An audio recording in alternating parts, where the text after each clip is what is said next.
Hey there, welcome back. We are now talking all about step 5, which is now we're writing your narrative, right? The part that you actually thought you were coming for all along.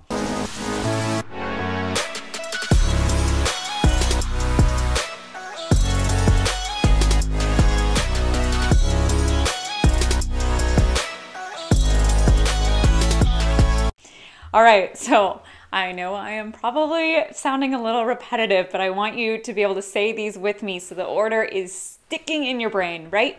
So you're going to 1, read the funding guidelines. 2, you're preparing a narrative skeleton. 3, you're developing a grant schedule. What's the next one? 4, hosting a kickoff meeting. 5, developing your budget. You just prepped your attachments. We'll assume those included a resolution and letters of support. And then it is time to write the narrative. So what is that? So a narrative is a written description about your project. It's describing the problem that you're solving, what you're going to do about it, who you're serving, who benefits, and why you should be funded, why it is urgent.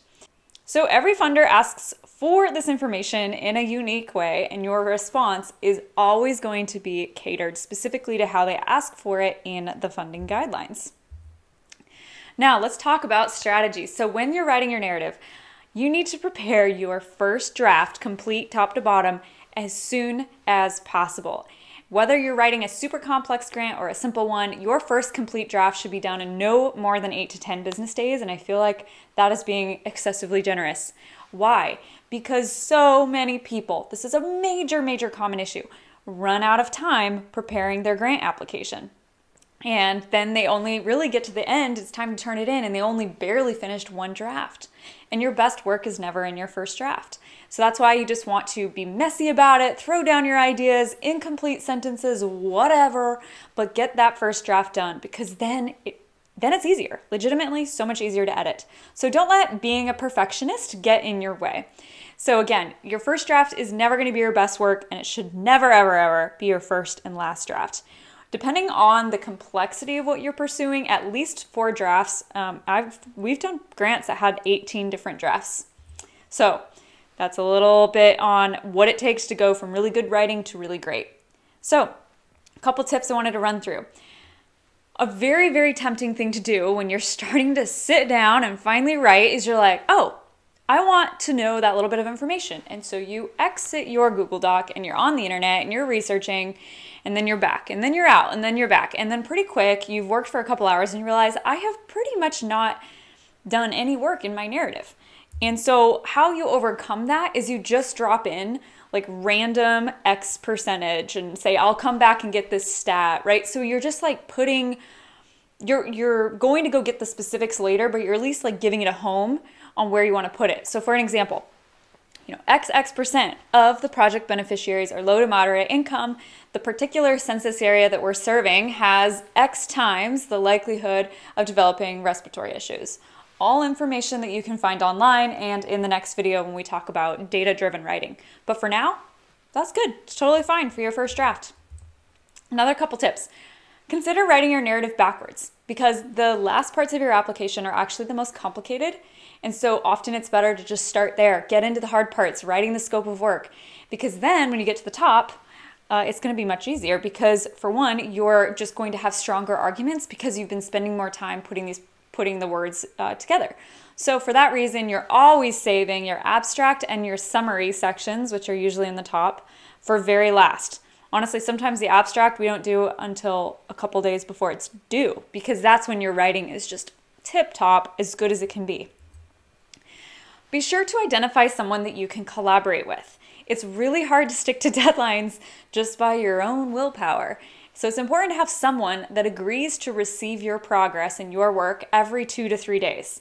And they're not necessarily getting the whole enchilada, the whole narrative every 2 days, but you might say, hey, I pledge to send you the scope of work section in 2 days, hold me accountable to that, and then you're going to get it done because you told someone you're going to do it. If you're struggling to figure out who the heck am I going to collaborate with, I'm just a one-man show in my organization.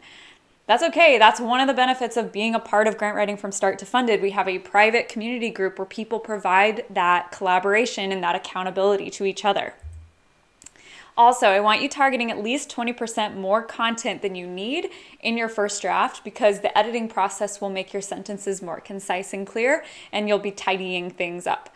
So if it's a 10-page narrative, your first draft should be 12, 13 pages long, so that when you tighten it up, you're right at that 10-page mark.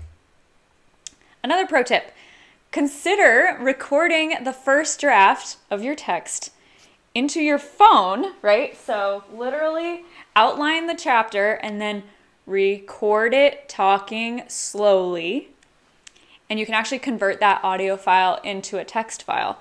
And a little pro tip, that's actually how I wrote the first draft of my book, How to Write a Grant, Become a Grant Writing Unicorn, in no joke 3 days, which would have taken so much longer had I been just trying to sit down and write it, because then I had all of this text that I could then go and massage. So if you're not really love to write, this can be a nice hack. So just to really drive home the point of how badly your first draft will look, I wanted to share this literally first draft from a narrative that we did recently. So you can see this is part of the skeleton, right? Project narrative, I set the page limits. Then the responsiveness to USDA program priorities is what came in the funding guidelines, and this is where we're supposed to answer what they're looking for. You know, indicate if the application has a connection to ag-related manufacturing technology, energy efficiency, etc., right? So anyway, you can then see there's not a single, pretty much not a complete sentence in there. But I was just starting to kind of get those ideas down there, making parentheses of where I'm going to add things. There's typos, whatever. But guess what? That's when you start like that, like, it's great. And you can just go top to bottom, be messy about it. Don't get hung up on perfection. When you come back, it just goes much faster. So that's where we're going to leave it right now, at risk of overwhelm. So we talk a little bit more in the course about this whole arena, but actually a lot more tips, but that's plenty for you to sit with and just give it a go. So the next time you have any sort of writing project, whether it's for a grant application or not, consider truly practicing the habit of being messy about it at first, and then you can come back in and edit. All right, with that, let's jump into the next video, which is when we talk about how to write with persuasive, concise, data-driven perspective. This is going to make your application a lot easier to read and also much more compelling. So I'll see you there. That's it. Bye.